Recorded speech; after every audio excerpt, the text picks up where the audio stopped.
In my family, there were 8 boys and 2 girls. A girl at the beginning, and then there was 8 boys, and then there was a girl at the end. I was the third in the family. I was born in 1934. So now I'm old as the hills. Almost, yeah.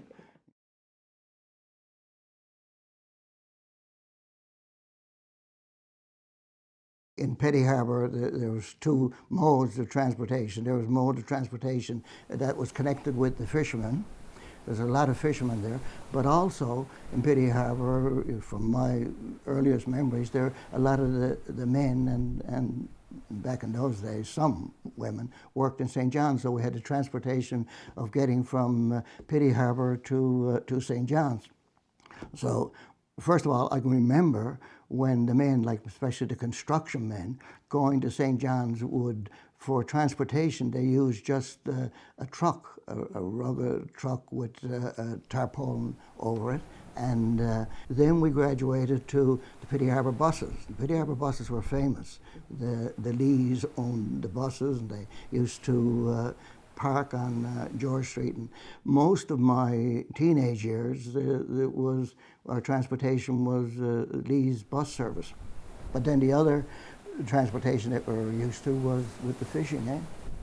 There were the regular fishing boats, and then they'd have a little boat, what they call a rodney, or a punt that they towed behind, because you needed that for hauling the trap. To haul the trap, you needed really 2 boats. So that was the means of transportation. But the other aspect of the fishing thing was that when your fish was ready to be sold, they would have to transport it to St. John's. And the trucks would take the fish, the dry fish, out to St. John's. But also, some of the men would use their fishing boats and put the dry fish in their fishing boats and go around from Petty Harbour to St. John's. And then, of course, when I got older and when I was in university, and my father, who was a fisherman in the summer, when he had his holidays, he would fish, but the rest of the year he worked with the CN in the dockyard. And because of his work there, most of us in the family, as we grew up, were able to get work with the CN. I got work sometimes in the summer down at the dockyard, sometimes in the express office, but most often we'd work on the trains. Then we had to deal with the Newfie bullets, you see.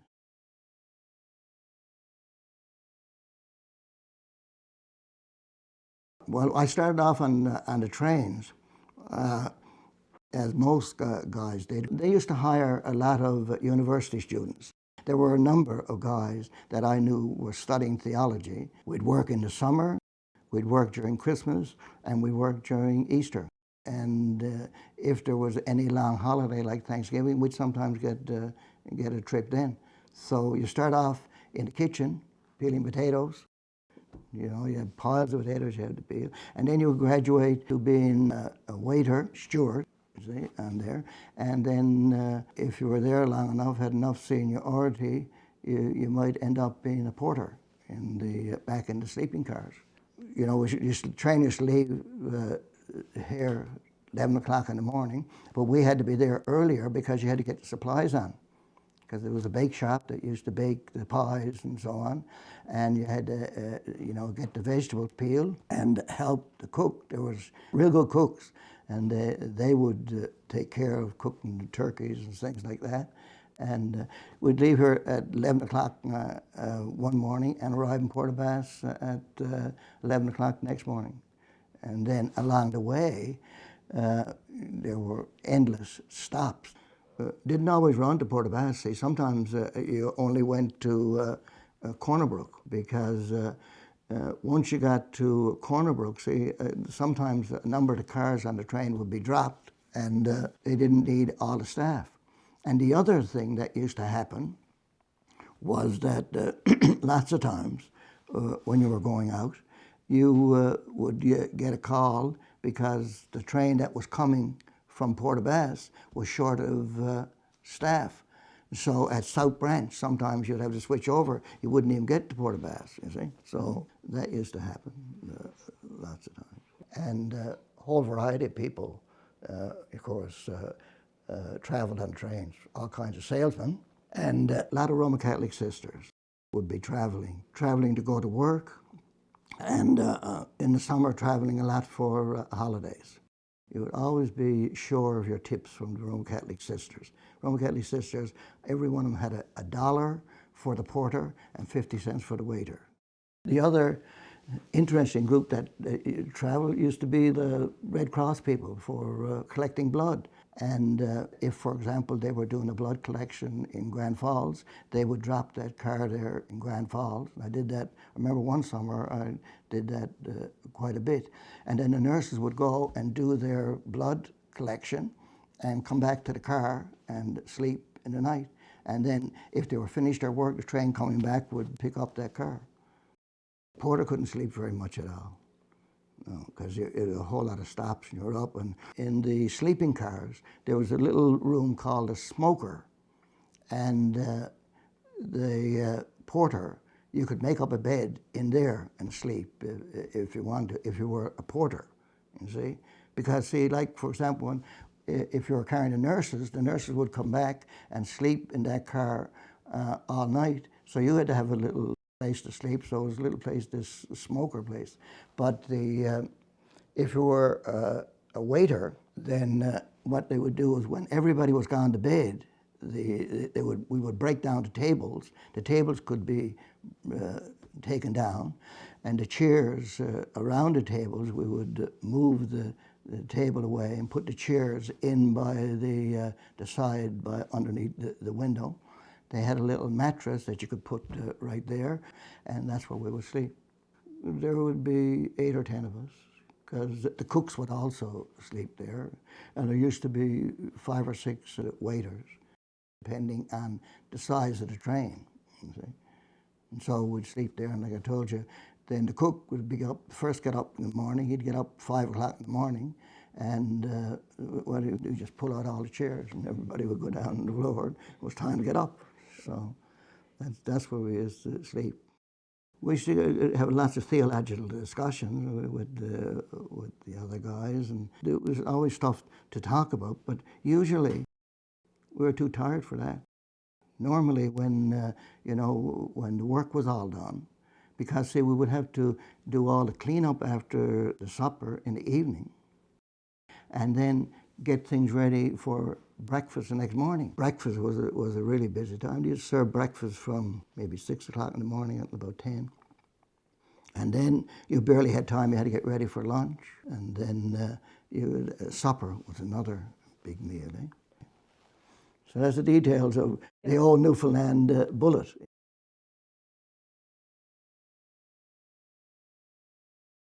I did first year university, and in those days, when you did university, they gave you $600 to do it. You did teacher training, and then you had to teach for 2 years. So I taught out at Cox's Cove, the end of the world.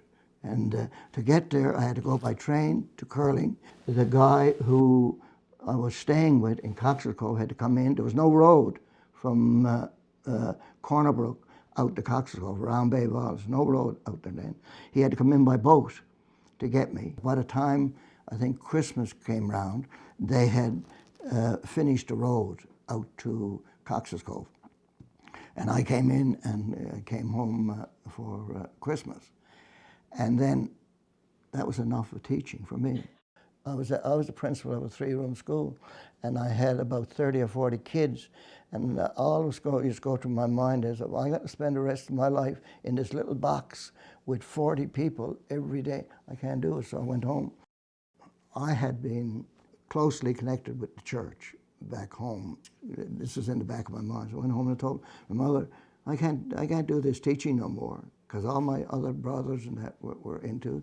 Well, she said, you had to be a clergyman, okay? So I made plans to go to Queen's College. About 3 or 4 days before I was to go to university and Queen's, the bishop phoned my mother, not me, phoned my mother and said, Ron's got to go to Labrador to teach school. I said, what? Go to Labrador to teach school? Yes.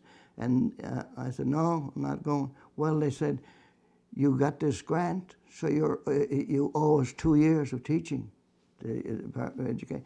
So, and he said, the Kyle is leaving tonight at 9 o'clock, so you got to get him on board the Kyle tonight to go down to Cartwright to teach school.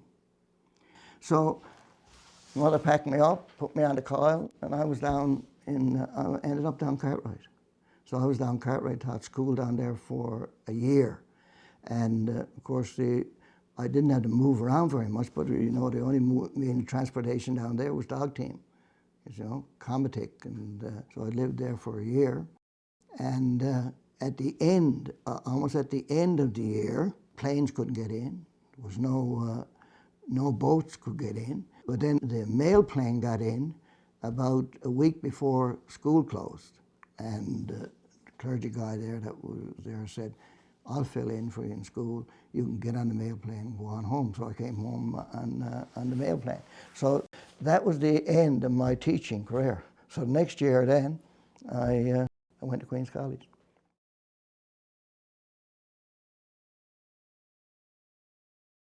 So then I went to Queen's and then got into the whole scenario of doing Queen's and then working on trains in the summer. And when I finished, of course, what you did when you were finished as a clergy, you went down to see the bishop because he was going to sign you. And where and behold did he sign me to? The most isolated place that there was on the south coast in Hermitage, where you could only get in those days, go to Terranceville by taxi and get on a coastal boat and go up. And when you got in there, you couldn't get out no more. You were in there for the whole year.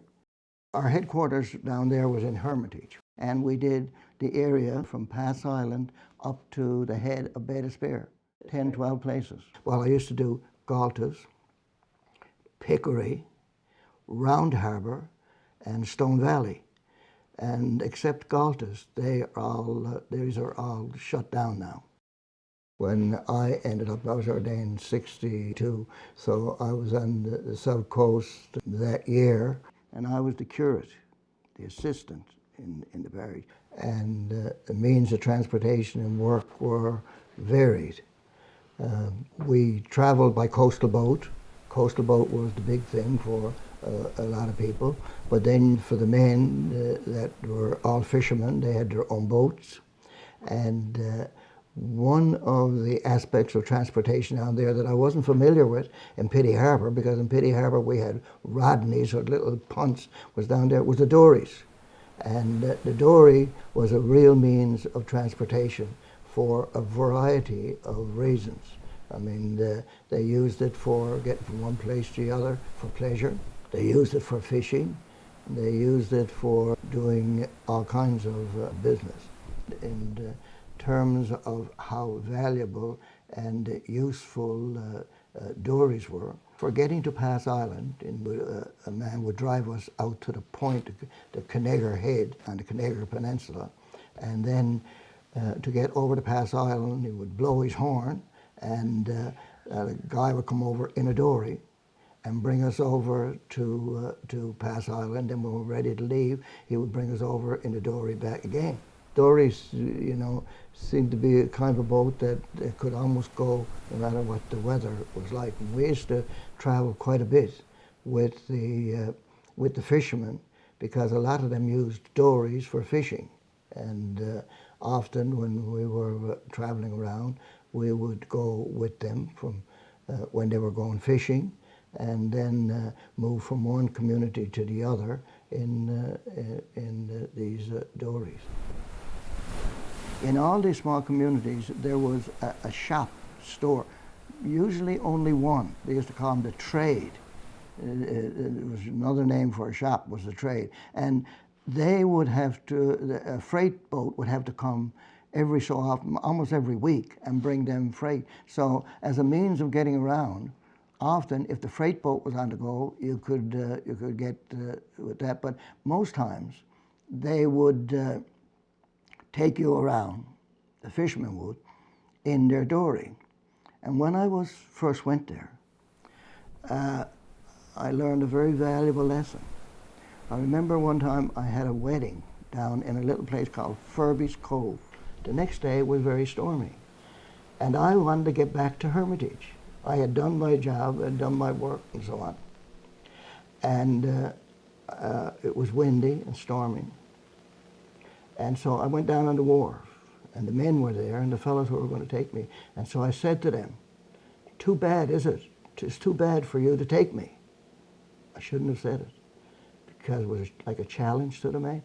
They said, "No, sir, it's not too." So they took me, which it was a terrible trip, just about swamped the Dory. Yeah. So I learned a lesson. Never say to them, you know, "It's too bad," like you're too afraid to go or something like that. And I never said that to anybody ever after that. I'd wait till they say, "We're ready to go, sir," and then we go. But again, it would be in a Dory. But the other thing too, when they came close to each other, it was time when they used to share news, eh? So we used to have to spend a fair bit of time. There were certain particular people in the community, you know, the main people who were the leaders of the community. You would make a point of visiting them, telling them the news of the church that was going on, and any other news that you knew, because they wouldn't know sometimes, I mean, who was sick in the other community. Lots of times it was their relatives and things like that, eh? So you'd bring that kind of news as well. For example, I was in Bay d'Espoir, and my buddy was in Pushtrue, the next parish, and he had gone on his holidays, and somebody had died. And so they never asked very much about whether you could come. They just presumed. So they arrived in boat in Bay d'Espoir, and said that somebody had died, and in the next couple of days they had to be buried. They came for me. They never came to ask me if I would go. So I said, well, I'd just been married. Remember, and Joan was here, and so I said, "Joan, you come on." So I got her on board. We left early in the morning and went out, and I said, "I'm only going if you'll have the funeral just as I get there." So we got there about 11 o'clock in the morning and had the funeral. And I said to him, "Now you're going to take me back home?" "Yeah." "Oh yes, you're going to take me back home." When the funeral was finished, I got back, they had a message from, this was in Pushtrue, a message from McCallum saying that somebody wanted to get married up there, and that I wanted me to come up and marry, and I had to come because they were all baked up. They had everything all ready for the reception, eh? So I said, "All right." So I went up. So I said, "But you better be in the church when I gets there." So we got up 3 o'clock. We got up to McCallum, I think it was, or it could have been Muddy Hole. So I did that, and then they went around the island of Bay d'Espoir and got us back before dark that night. So you were running into incidents like that all the time. And we had, like, for example, we were ministering to between 700 and 800 families, 700 or 800 families that we were ministering to. So there was a lot of people. You're really busy, steady go. And then whenever you went anywhere, when these rounds, they had all the baptisms and all that. When you came back to headquarters, then you spent a day or two, all had to be registered, see. Back then, see, I mean, that was nothing new. That was routine. It was the way people lived. That's it. The clergyman was just there to serve. So when we went round to do our work, we brought round the stuff for the teachers, their salary, their resources if they needed chalk or anything like that. When we got there, we taught, they would expect us to, during the day, sometimes usually in the afternoon, because in the mornings we were doing communion, house communions to the old people. In the afternoons we taught religion. The fishermen would phone over that they wanted ropes and nets and twines, so we had to deal with that. So that was kind of some of the kinds of work that was involved, beside all the the various stuff about having church services. And like lots of times the guys that would be the church, they would know you, and they'd know that you were making your rounds and on the go, and they would lots of times they'd look for you. They'd say, I guess it's the day that he's coming up to our community, so he must be somewhere on the way. He maybe is coming on a collector, or he may be on one of the fishing boats, or whatever. You see. We would fish with them until we met the other guys, and then we'd get aboard with them. So you had to, you see, when you travel, you had to carry your own oil clothes and all that, and be prepared for any kind of weather. Get on board and way to go. Oh yeah, that was just a simple way of transportation. Yeah. It was just natural, jumping from one boat to the other and so on. That was just part of it. But none of the fishermen would ever charge us. And same on these traders and the collectors. With the collectors, there was never a question. I don't think they charged anyone. You know, if you were just there and free to go, if something going, you jumped on board and you went. And usually they would never, if somebody wanted to go and there was room, they wouldn't refuse it. Hardly even have to ask, you know. They just presumed that they were going to take you. That was the neighborly thing to do.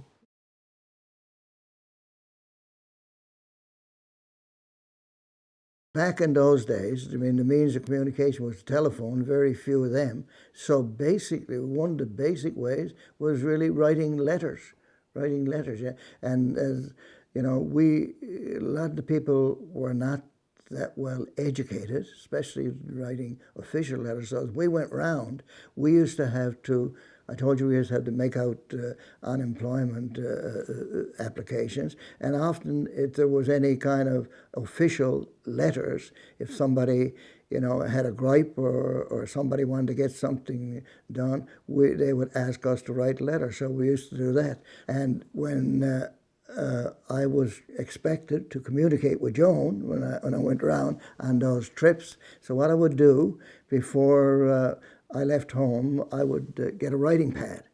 I wasn't conscious of doing a diary or nothing like that, but every day, usually in the evening, I would write down everything that I did during the day, a lot of the experiences that I had, and then I would be gone sometimes for 2 weeks at a time. And when I got back then to headquarters, I would have all this thing, which was almost like a diary, but really just talking to her on paper about what I was doing. And so when I get back then, I would mail the whole thing, the writing pad, because we were courting then. She was expecting to get a few letters from me, but the mail, I mean, in these little communities was very uncertain. So, but back at headquarters, used to go, when the coastal boat came, the mail was sure to go. So I'd mail the whole thing to her. Of course, when I get back to headquarters, to Humanities in the Bay, there'd be maybe 4 or 5 letters from her, because sometimes she knew that I was on the go and sometimes she didn't. And we dug it all out and started to read it. So really involved in that is not only our personal relationships with one another, but also the description of the way of life and of communication and of transportation, because I would be telling her, I'd know that I went with so-and-so in his boat from here, and that somebody else took me in their Dory to somewhere else, and so on. So I mean, we got all that on paper.